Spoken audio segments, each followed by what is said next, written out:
ចាប់តាំងពីពេលដែលគាត់នាំឆ្មាអាណាថាសម្បុរពណ៌ខ្មៅចូលមកនៅក្នុងផ្ទះរបស់គាត់រួចមកផ្ទះរបស់គាត់ចាប់ផ្ដើមជួបជាមួយនឹងរឿងរ៉ាវចម្លែកៗគួរឲ្យខ្លាចខ្លាំងមែនទែនតែអ្នកទាំងអស់គ្នាធ្លាប់ឮចាស់ៗនិយាយតាក់ទងជាមួយនឹងឆ្មាឬក៏អត់គេតែងតែនិយាយថាចេះគ្រប់ឆ្មាអាណាថាទាំងអស់បើសិនជាសុកវាមកបង្ហាញខ្លួនចង់ចូលមកនៅក្នុងផ្ទះរបស់យើងឬក៏ចង់ឲ្យយើងនាំវាចូលមកនៅក្នុងផ្ទះមានន័យថាឆ្មាមួយហ្នឹងគឺកំពុងតែមានវិញ្ញាណអាណាថាឬក៏វិញ្ញាណរបៀបតៃហោងស្ថិតវានឹងហើយនៅពេលវាចូលមកនៅក្នុងផ្ទះរបស់យើងវានឹងបង្កជាបញ្ហាឲ្យអ្នកផ្ទះនឹងឯងទាំងអស់គ្នាខ្ញុំអត់ដឹងថាវាជារឿងពិតឬក៏អត់ទេអានឹងគឺជាជំនឿដែលចាស់គាត់បាននិយាយតគ្នាអញ្ចឹងទៅចំពោះសាច់រឿងខ្ញុំបាននិយាយក្នុងថ្ងៃហ្នឹងគឺវាតកតងជាមួយនឹងសត្វឆ្មានឹងឯងទាំងអស់គ្នាអញ្ចឹងខ្ញុំសូមអភ័យទោសមែនទែនបើសិនជាអ្នកណាដែលគាត់ជាអ្នកស្រឡាញ់ឆ្មាគាត់ស្ដាប់ហើយគាត់អាចនឹងមានអារម្មណ៍ថាខ្ញុំកំពុងតែបង្កឲ្យអ្នកទាំងអស់គ្នានឹងស្អប់ឆ្មាខ្លាចឆ្មាអីចឹងទៅមិនមែនទេទាំងអស់គ្នាអានឹងគឺតាមអីដែលគាត់បានចែករំលែកមកទេចំពោះរឿងដែលគ្នារបស់យើងក៏បានចែករំលែកមកហ្នឹងគាត់មានឈ្មោះថាលក្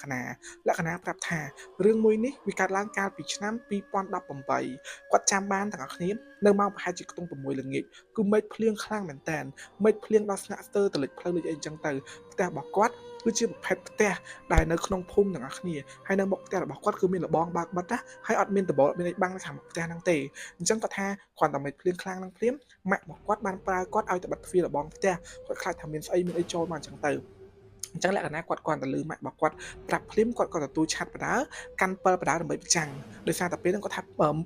មេឃអីរបៀបថាភ្លើងរៀងដាច់ដែរជាធម្មតាស្រុកភូមិរបស់គាត់ឲ្យតែភ្លៀងខ្លាំងក៏នឹងដាច់ភ្លើងហើយអញ្ចឹងគាត់ក៏ដើរកាន់7ហ្នឹងណាកាន់7បដាទទួលឆាត់បដាដើរសំដៅទៅមុខផ្ទះរបស់គាត់គាត់ទៅដើរទៅដល់មុខផ្ទះគាត់រកទាញទ្វារលបងបិទទាំងអស់គ្នាក៏ស្រាប់តែគាត់បានឃើញឆ្មាខ្មៅមួយឆ្មាហ្នឹងគឺខ្មៅក្រឹបហ្មងហើយវាគឺជាប្រភេទឆ្មាដែលគាត់អត់ធ្លាប់ឃើញពីមុនមកទេរូបរាងរបស់វានឹងគឺរាងធំដែរទាំងអស់គ្នាគឺវាកំពុងតែឈរនៅមុខលបងផ្ទះរបស់គាត់ភ្នែករបស់វាសម្លឹងចូលមកក្នុងផ្ទះរបស់គាត់ហើយនៅពេលដែលគាត់ប្រចាំង7ទៅដល់ភ្នែករបស់វាគឺសម្លឹងមើលមកគាត់អត់កម្រើកអីទាំងអស់ហើយដែលសំខាន់គឺឆ្មាមួយហ្នឹងគឺវាឈរនៅក្រោមភ្លៀងទាំងអស់គ្នាសារជាតិរបស់សត្វឆ្មាគឺវាខ្លាចទឹកមែនតើប៉ុន្តែឆ្មាមួយហ្នឹងគឺអត់ខ្លាចទឹកទេណាទាំងអស់គ្នាគឺវានៅក្រោមភ្លៀងហ្នឹងហ្មងហើយគាត់តែពីភ្លៀងខ្លាំងអញ្ចឹងក៏វាអត់ទៅណាដែរវានៅឈរនឹងសម្លឹងចូលមកក្នុងផ្ទះរបស់គាត់អញ្ចឹងលក្ខណៈគាត់គឺជាមនុស្សដែលរបៀបថាស្រឡាញ់ហានសัตว์មែនតើអញ្ចឹងគាត់ក៏ដើរទៅចិត្តឆ្មាហ្នឹងគាត់ដំបងយកដៃអង្អែលក្បាលវាអញ្ចឹងណានៅពេលដែលអង្អែលក្បាលឆ្មាធម្មតាឆ្មាវានឹងអោនចុះប៉ុន្តែឆ្មាហ្នឹងអត់ទេវានៅស្ងៀមឲ្យអង្អែលអីហ្មងអញ្ចឹងលក្ខណៈឃើញថាឆ្មាហ្នឹងវាគួរឲ្យអាណិត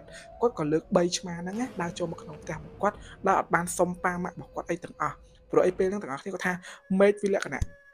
ចាប់ដើមល្ងឹតអីដែលសំខាន់ពេលនេះគឺដាច់ភ្លើងអញ្ចឹងធ្វើឲ្យអ្នកផ្ទះរបស់គាត់ហ្នឹងណារវល់វីវក់រឿងដើររោទៀនរកអីដុតនៅក្នុងផ្ទះអញ្ចឹងទៅអញ្ចឹងលក្ខណៈគាត់3ឆ្មាមួយហ្នឹងដាក់ចូលទៅក្នុងផ្ទះរបស់គាត់នឹងឯងក្រោយពីដាក់ចូលអីរួចនេះបានប្រហែលជាខ្ទង់កន្លះម៉ោងក៏ចាប់ដើមភ្លើងភ្លឺមកវិញទៅពេលដែលភ្លើងភ្លឺមកវិញអ្នកផ្ទះរបស់គាត់សួរថាឆ្មាពីណាគេចូលមកក្នុងផ្ទះអីចឹងណាអញ្ចឹងលក្ខណៈគាត់ថាឆ្មាហ្នឹងគឺឆ្មាដែលគាត់យកចូលមកទេគាត់ឃើញវាហ្នឹងឈរនៅ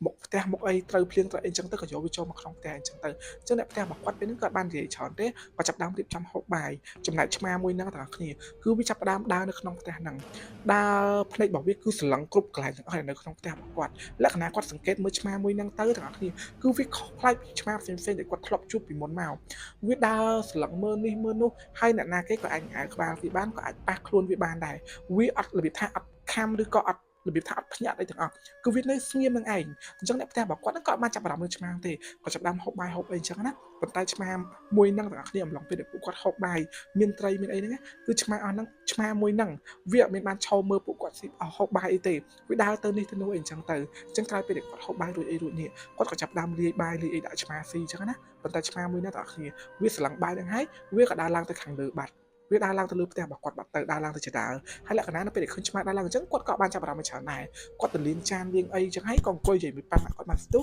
គាត់ក៏ដើរឡើងទៅបន្ទប់របស់គាត់នៅជាន់ទី1នឹងឯងទាំងគ្នានៅពេលគាត់ដើរចូលដល់បន្ទប់របស់គាត់នៅជាន់ទី1ហ្នឹងក៏គាត់បានឃើញឆ្មាហ្នឹងកំពុងតែអង្គុយនៅកណ្ដាលបន្ទប់គាត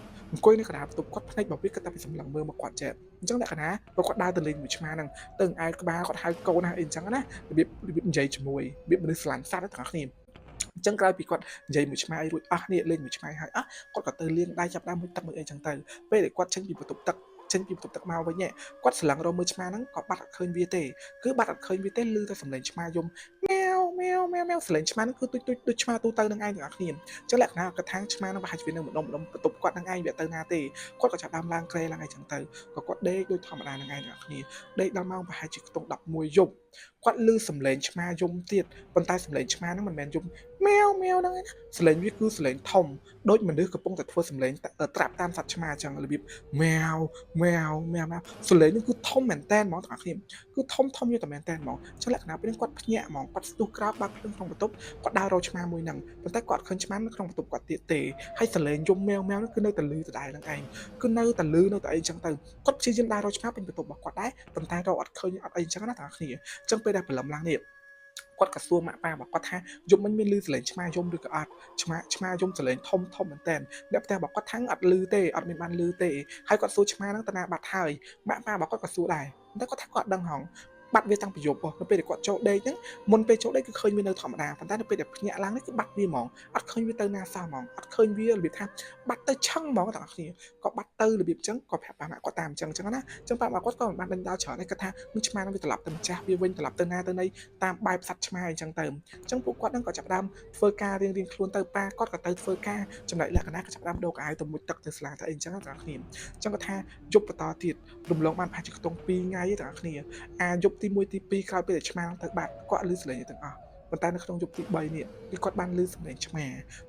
មាយំនៅម៉ោងប្រហែលជាខ្ទង់12យប់ប៉ុន្តែសំឡេងឆ្មាហ្នឹងមិនមែនយំម៉ែវម៉ែវម៉ែវម៉ែវអញ្ចឹងណាឮសំឡេងយំម៉ែវម៉ែវសំឡេងគឺធំខ្លាំងមែនតើអ្នកនរគ្នាគឺសំឡេងធំដូចសំឡេងមនុស្សធ្វើត្រាប់តាមសំឡេងឆ្មាហ្នឹងឯងអីដែលសំខាន់ណាស់អ្នកនរគ្នានៅក្នុងបន្ទប់របស់គាត់ចាប់អារម្មណ៍ថាមានមនុស្សកំពុងតែនៅក្នុងបន្ទប់ហ្នឹងជាមួយនឹងគាត់ចេះតែក្នុងព្រឺសបល់គាត់ថាគាត់នឹកឃើញកន្លែងនេះគឺគាត់ព្រឺសបល់ខ្លាំងមែនតើគាត់ចេះតែមានអារម្មណ៍ថាក្នុងបន្ទប់របស់គាត់នឹងមានគេនៅជាមួយប៉ុន្តែបន្ទប់បីគាត់ប្រឹងប្រែងរកនៅក្នុងបន្ទប់មួយក្រោយគឺអត់មានទេទាំងអស់គ្នាអត់មានសូម្បីតែកដោអត់មានសូម្បីតែឆ្មាគឺអត់មានក្នុងបន្ទប់គាត់ទេប៉ុន្តែអារម្មណ៍របស់គាត់គឺប្រាប់ថាកំពុងតែមានមនុស្សនៅក្នុងបន្ទប់នឹងជាមួយនឹងគាត់នឹងឯងទាំងអស់គ្នាគាត់អារម្មណ៍របស់គាត់គឺអត់ស្ងប់ចឹងគាត់យករឿងនឹងប្រាប់ប៉ាម៉ាក់របស់គាត់ប៉ាម៉ាក់บอกว่าថាហាញចេះតែគិតច្រើនណាមើលរឿងខ្មោចខ្លាំងពេកទេបានចេះតែគិតអីផ្ទះផ្ដាយអញ្ចឹងទៅចឹងពេលឮប៉ាម៉ាក់គាត់និយាយអញ្ចឹងគាត់ហ្នឹងក៏គាត់ថាប្រហែលជាអញ្ចឹងមែនគាត់អាចនឹងគិតច្រើនតែខ្លួនឯងអញ្ចឹងទៅទាំងអស់គ្នារហូតដល់ចូលយប់ទី4ទាំងអស់គ្នាគាត់ដេកនៅក្នុងបន្ទប់របស់គាត់នៅពេលដែលគាត់ភ្ញាក់ដឹងខ្លួនឡើងណាគឺមានមនុស្សស្រ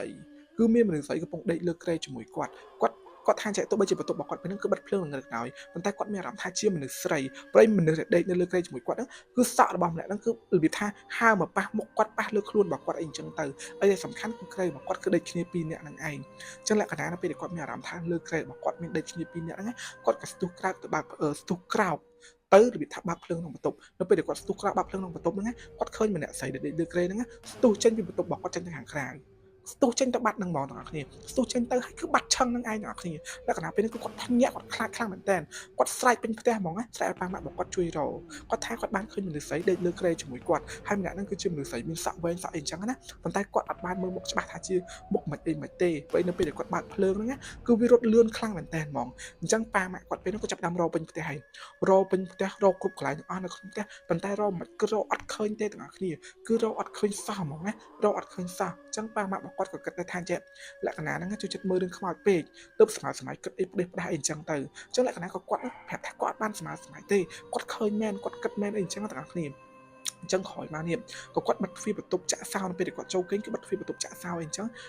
ខុសពីមុនដែលគាត់អត់ដែរមានទម្លាប់បិទទ្វារបន្ទប់ចាក់សោអីទេដោយសារអ្នកផ្ទះរបស់គាត់ហ្នឹងគឺសត្វតែជាអ្នករបៀបថាគ្រួសារតែមួយអញ្ចឹងអត់ដែរមានរឿងរ៉ាវអីចម្លែកចឹងឯងអញ្ចឹងគាត់ក៏បន្តដេកជាទាំងអស់គ្នារហូតបានបែរជាខ្ទង់មួយអាទិត្យក្រោយមកទៀតទាំងអស់គ្នានៅម៉ោងប្រហែលជាខ្ទង់ម៉ោង1យប់លក្ខណៈគាត់ដើរចុះពីលើបន្ទប់របស់គាត់ទៅខាងក្រោមដើម្បីយកទឹកផឹកនៅពេលដែលគាត់ដើរចុះទៅខាងក្រោមផ្ទះរបស់គាត់គឺបិទភ្លើងហើយផ្ទះរបស់គាត់គឺជាប្រភេទផ្ទះថ្មទាំងអស់គ្នាចដើគឺនៅក្នុងផ្ទះហ្នឹងឯងអញ្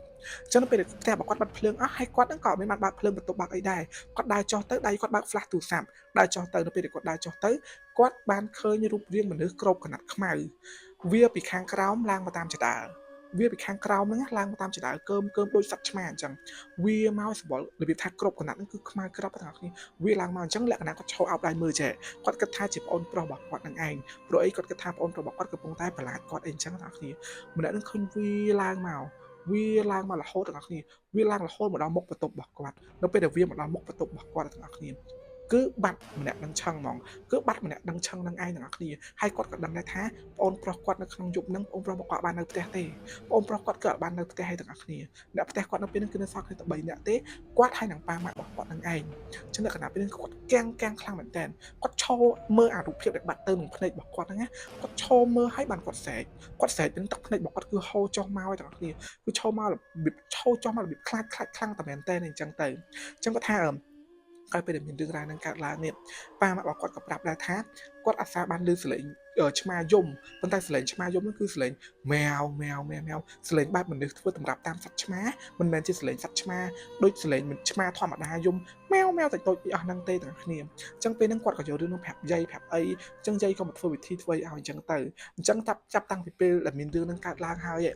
យរបស់គាត់គឺហាមហ្មងហាមឲ្យលក្ខណៈហ្នឹងយកឆ្មាចូលមកក្នុងផ្ទះទៀតជាពិសេសប្រភេទឆ្មាសម្បល់ខ្មៅឆ្មាដែលអាណាថាដែលមិនធ្លាប់ឃើញពីមុនមកហើយឆ្មាប្រភេទមានរឹកពីចម្លែកអីអញ្ចឹងណាគឺកំណំចូលផ្ទះដាច់ខាតអាហ្នឹងគឺតាមបីនិយាយរបស់គាត់ប្រាប់មកណាខ្ញុំនៅតែនិយាយប្រាប់ចឹងទាំងអស់គ្នារឿងមួយហ្នឹងខ្ញុំមិនមែនជំរុញអ្នកទាំងអស់គ្នាខ្លាចសត្វឆ្មាខ្លាចអីទេ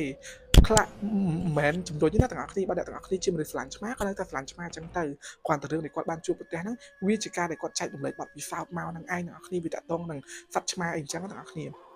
ហ្នឹងហើយហើយបើសិនទាំងអស់គ្នាមានរឿងចង់ចែករំលែកចេះកុំភ្លេចឆាតមកក្នុង account IG របស់ខ្ញុំផងហើយខ្ញុំសូមបញ្ជាក់មួយទៀតទាំងអស់គ្នារឿងដែលខ្ញុំនិយាយប្រាប់ទៅអ្នកទាំងអស់គ្នាហ្នឹងណាគឺខ្ញុំបានស្ដាប់មកពីខាងគ្នារបស់យើងគាត់ចែករំលែកមកទេបើសិនជារឿងទាំងអស់ហ្នឹងអ្នកទាំងអស់គ្នាស្ដាប់ហើយមានអារម្មណ៍ថាប៉ិតឬមិនប៉ិតអាហ្នឹងគឺស្ថិតទៅលើការគិតរបស់អ្នកទាំងអស់គ្នារឿងដែលខ្ញុំនិយាយទៅខ្ញុំនៅតែបញ្ជាក់អញ្ចឹងគឺទាំងអស់គ្នាស្ដាប់ហើយពិចារណាដោយខ្លួនឯងទៅហ្នឹងហើយទាំងអស់គ្នាចុងក្រោយក៏មានតែប៉ុណ្្នឹងដែរបាយបាយ